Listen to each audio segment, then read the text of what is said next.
Before they start, I want to ask you to go to their screen and pin their screen because we will be following them. So I'm going to stop sharing. Oh, yeah. Go to Mark. It's Mark. Pin his screen to yours. Pin Mark. Make it full screen. Pin us. Because Mark, wait, let me start with showing you who Mark is. This is Mark. And Mark is our technical guy. And thanks to him, we got everything working. So thank you, Mark, for being here. Okay. So let's begin. Welcome. Welcome. We are the Tekenmachine. This is Justin. And I'm Antoine. Or Antti. Antti. And we are together the Tekenmachine. Yes. And so when we got asked by Lodo to speak to you, of course we were like, hey, that's very nice. But why does he think that radical suits with us, we thought, because we do nothing very radical. But we invited Lodo one evening to a drawing night. On the Tuesday nights, we have drawing nights here. And we make a drawing such as this. And this is the actual drawing that Lodo joined. And he thought like, hey, this is a really radical approach of drawing. And we will tell you why.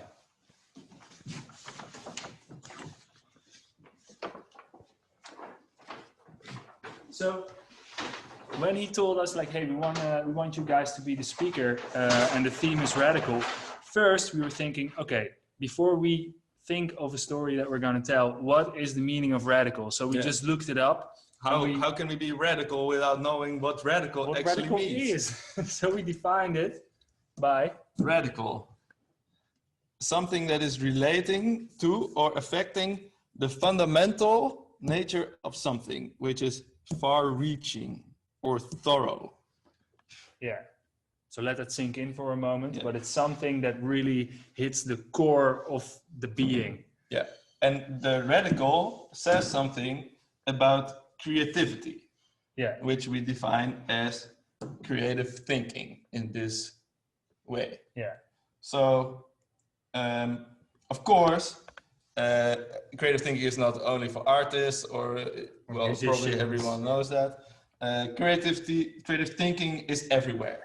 And it is kind of thinking out of the box and finding new ways to carry out certain tasks or solving problems or meeting certain challenges. And it can be as easy as, for example, when you wake up and you really want to have your cup of coffee. I'm very attached to my cup of coffee in the morning or else I can't wake up. What happens if I arrive at my coffee machine and I find that there are no coffee filters? I still need my coffee, so I will find a way to make coffee. Maybe I just put coffee in a cup and pour hot water on it, or maybe I'll put some toilet paper in my coffee machine and put coffee on there. I don't know what I will do, but I will get my cup of coffee one way or another. And this is creative thinking. And this will lead in the end to fresh perspectives. So now we have made toilet paper coffee. We have a new perspective on coffee, which is new to us. Yeah, and everybody does this. You do this more often than you think. Yeah. But the main question now is what is creative thinking? Yeah, how does it work? There is a classic belief, I think we all know it, it's the classic dogma, but it's actually wrong, that the right side of the brain is for the emotion and creative part, and the left side of the brain does the analytics and the logistics, or the logic. It's the logic, not logistics. But it's wrong. That's wrong. So we looked it up and we found some really nice insights about how creativity works in the brain, which is a bit different than this. Yeah. So we found some studies where they actually put like 180 people in MRI scans and let them perform creative tasks and then see what it does with their brain. And they actually found really interesting results. There are 3 main parts in the brain that are actually all at work in a creative process. Yeah. And we're going to try to explain to you which 3 these are, how they work, and what we think is happening in our brain when we are making these drawings. And we're going to show you that it's actually really easy to do this yourself. Unfortunately, we cannot do this with you today. We would love to hang a big sheet of paper and draw all together with all the attendees, but this is not possible. We'll do that some other day, I'm sure. But for now, we'll just stick with the theory part of it. Yeah. So when you're doing creative tasks, there are three main networks, how you call it, in your brain that are working together, that have a connection. And these three parts, we put them here on the board. One is the executive attention network. The other one is the salience network. And the last one is the imagination brain network. So let me take you to the first network we will talk about, which is the executive attention network. Or as we call it, the thinky brain. Because the executive attention network helps you to do really critical thinking. It is a part that makes you, that you need to be an intelligent person.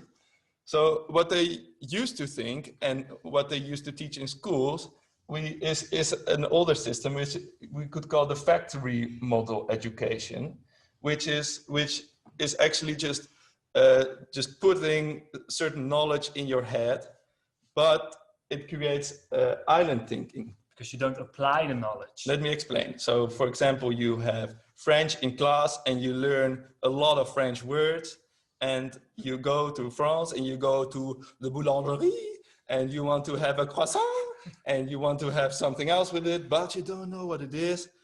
And that is the problem, because you have that word somewhere on an island in your mind, but you're not good enough at your critical thinking to do something in that very moment, to think, oh, how can I explain this in another way? So you stand like this, oh, I don't know the word for it. So the critical thinking part is the part in your brain that makes you perform difficult stuff. So when you have something happening in your life and you have to make decisions, or you have to do something complex, like studying. So this intelligent part of the brain it's difficult to do this kind of thinking. You need a lot of focus, and it is also tiring to use this part of your brain. So I hope you now have a little bit of an understanding which part of your brain we're talking about here. When you think so hard that your head starts to hurt, we all know this, at least I know this very well. I need to take a break. That's this part of the brain. Yeah. The thinky brain, we call it, because it's easier. So moving on to the second part is the imagination network, the feely brain. You feel with your imagination network. It's responsible for your daydreaming. So when you look out of the window, or you float on in your mind and you're just wandering off thinking about cool stuff or what you're going to eat tonight or whatever. I don't know. This is daydreaming. Your imagination comes from this network, and your social cognition. And this is a really important one.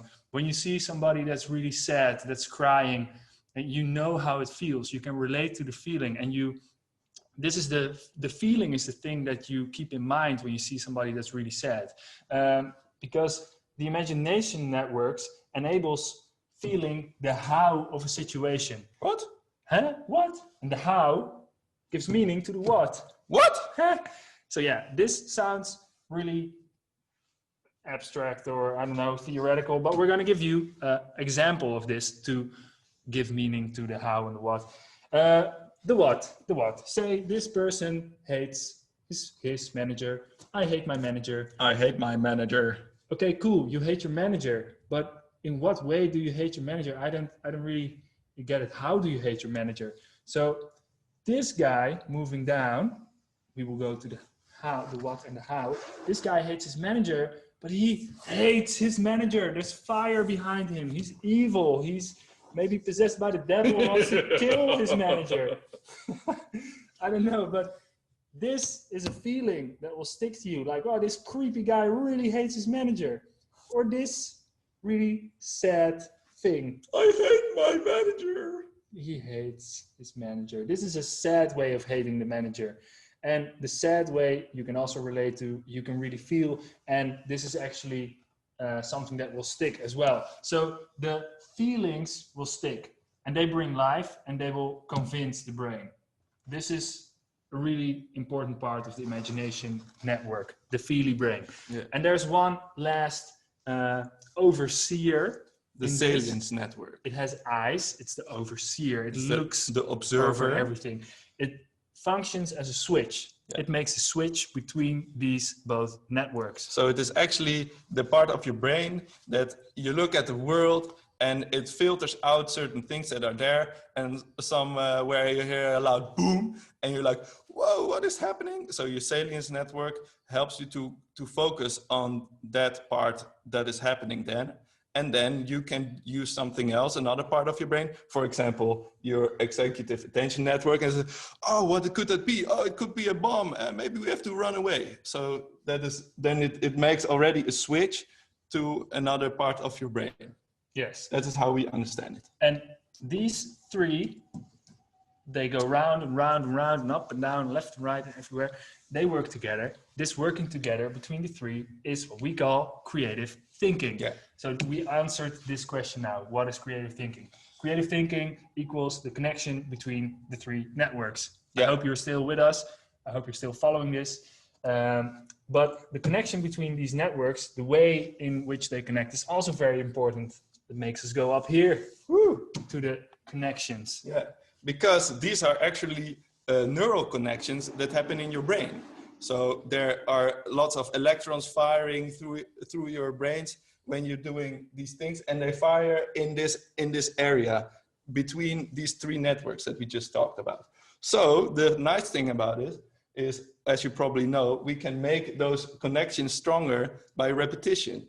And we could even see, or we, not us, but researchers that done the study, they were able to see and look at inside the people's brains and look at the connections that they were making when solving tasks. And they could see how well defined their connections in the brain were and how fast they were able to switch between these certain networks. And they were actually able to predict the creativity of these people. They were able to look at the pictures and see how well they would later perform in coming up with novel solutions. And so if this research is right, and we assume it is, then you can say that your creativity is like a muscle that you can actually train, like going to the gym. And it opened up the world in how that works. Yeah. So when we found this out, it was like, I think we are actually doing this. Yeah. And let us tell you how. We can explain a little bit more, because this creative thinking phrasing seems a little bit vague in the context of the networks. Because what is happening in a network is that you look at a certain place and you being critical with your thinking brains about what should be changed, and then your imagination network takes over and thinks about something that is happening in that context. So in able to come up with a good solution, you need to be able to imagine within the context, and you also have to be critical to find a good solution. So actually what is happening when you do creative thinking is that you are performing an imagination in a certain context. Yeah. So we would like, for this little talk, transform the word creative thinking to imagination in context. Yes. And so if we want to train our ability to imagine in context, we have to find something that is creative and has a certain context, and in which you can perform some imagination. So like, for example, writing about a certain context, or playing a solo in a band that has a beat and chords that are going on, or doing some freestyle rapping over a certain beat. Or, of course, drawing. Yes. Because in a drawing, the drawing itself becomes the context. Yes. And the way that we do it, we started these Tuesday nights just for fun, but now we've actually thought about it. So we're going to try to explain to you how we do it and how this works in the process of making such a drawing, which is really easy to do yourself as well. But we start with an empty sheet of paper, just blank, and we lay all the materials we have in front of us on the table, on the floor, whatever. And this varies from paint to markers to brushes to whatever. Yeah. It doesn't matter. Brings us to the tip. Use a lot of different materials. Even a toilet brush or a broomstick, everything is possible. But when this sheet of paper is still blank, you just start. And when you just start, you use your imagination. Because there's nothing on yet, there's no context, you just do something. And when you just did something, there's something on the paper. And that something on the paper creates a new context. And this is the switch. The switch says new context observed. On which the thinky brain says, cool, let's make something on the right. Because the right is still a little bit empty. But what? Says the switch brain. Well, maybe. The imagination network goes on. We will draw a yellow circle here and here and here. And then the switch goes on again and says, aha! And then the thinky brain says, well, that looks quite bright. There's only pink and yellow. Switch. So smiley time! Smiley time. So you turn that yellow dot into a smiley. But what's that? The switch says. And then the thinky brain says, wow, the smiley looks as if it's in front of the pink. Cool. Let's continue. And then the imagination says, I tried something random. And then if you repeat that process over and over and over again, you get something like this. Yeah. And the nice thing about this, the more things that you draw on the paper, the more context you create. And when you have a lot of context and you can find little places that you can make something, then it becomes automatically more of a creative thinking exercise. So the more that you draw, the more context and the more creative it becomes. Yes. So that's basically our story. Yes.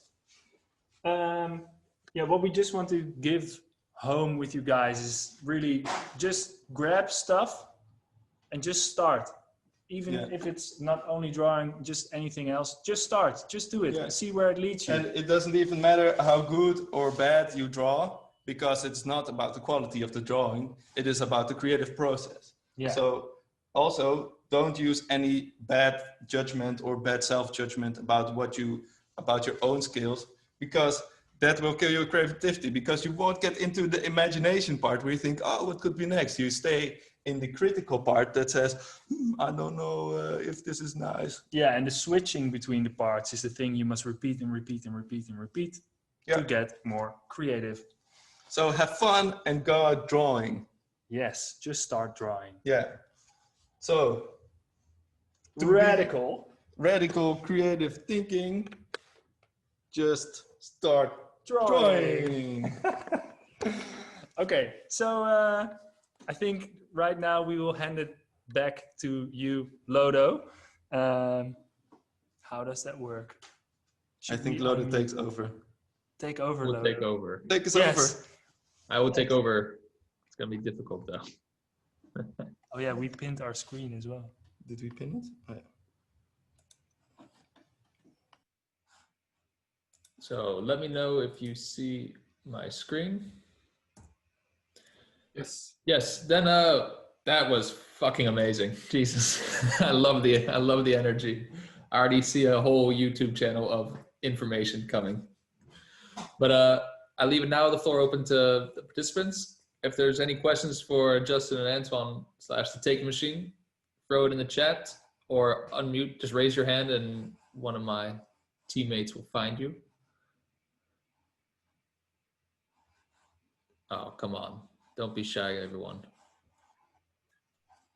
I have a question. Yes. Could you Tekenmachine? Could you tell a bit about what you guys do? What kind of clients do you have, or for what kind of parties do you work, and what kind of things we get a grip? But I was just wondering. Yeah. So we both come from completely different backgrounds. So I was always illustrating for some kind of like skateboard companies or surf companies or for bands and making t-shirt designs. Antoine is more from the... Yeah, I come from industrial design, just like I studied with Lodo as well. And it's just a bit, everything that I did afterwards with drawing is like more business-like and a bit more serious stuff, like for bigger companies and stuff. Yeah, and this Tekenmachine thing, when we started drawing together, it was only these drawing nights, and then we started doing jobs. It's really a combination of both. So we try to bring the joy of the free work that you can do into the business world a little bit. So we make murals for, we have one client in Germany, it's crazy, we keep going back, but they have walls that need to be covered with paint. And we just make crazy stuff that we like to draw. Yeah. They just give us a carte blanche. And we do a lot of stuff for example, gemeente Den Haag. Yeah. And they really like the way that the drawings become more vivid. And we also see that in lots of like live illustration things. If we compare our drawings to other people, then often we think, okay, that looks a bit lively. Okay, so you have to like it or you don't like it. But yeah. We hope, of course, that there will be more people that will see our way of thinking, and maybe more drawers that think that will also think in this way. Yeah, and keep in mind that we basically started like our first actual job was at the beginning of the pandemic. So the Tekenmachine is not that old yet. Yeah. So I hope there are many more different types of clients coming. Yeah. More questions?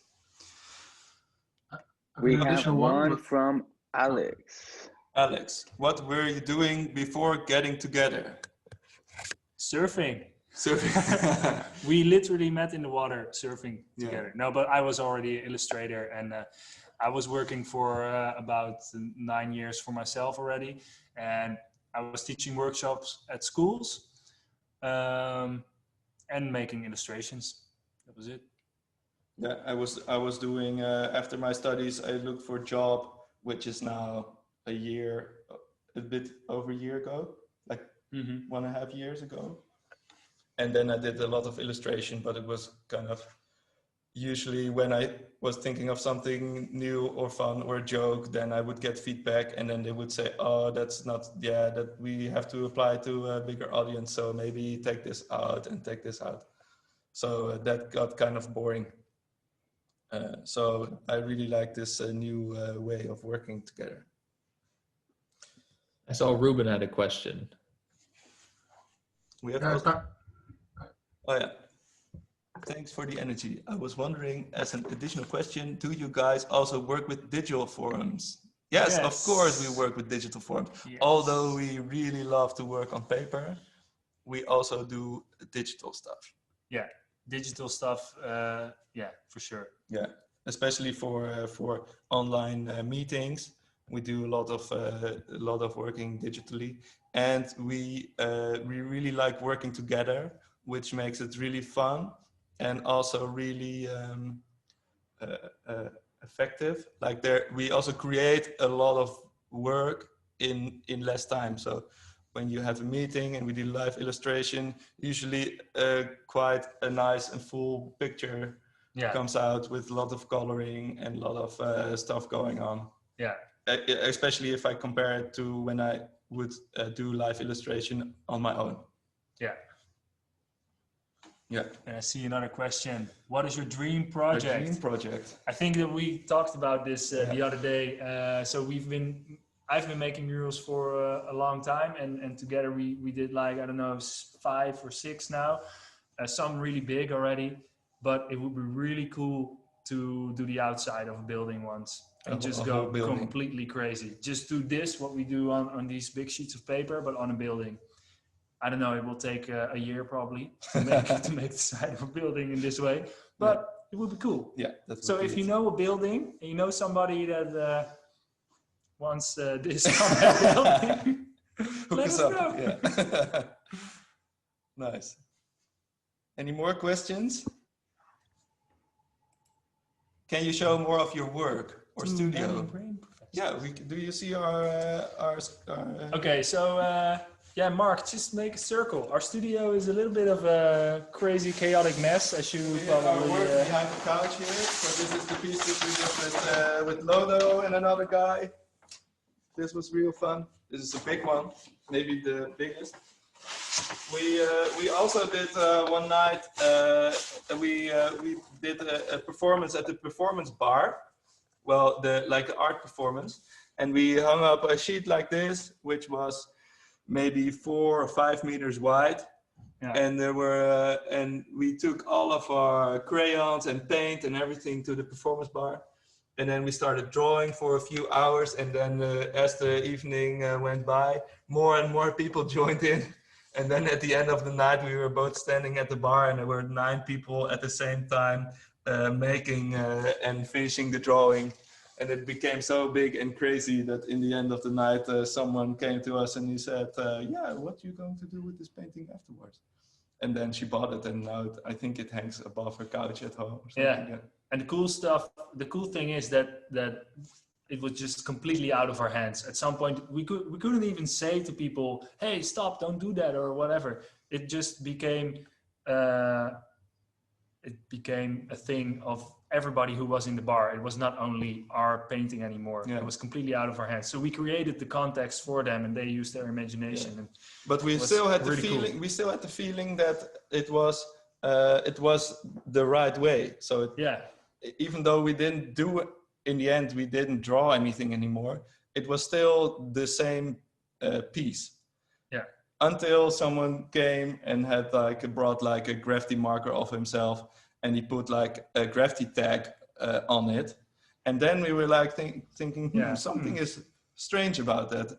And then we felt, okay, this is not a purely creative expression of that moment, but it's something that someone already drew more often, and it was kind of his own. And he was really marking it. It felt indeed like peeing on our on our drawing.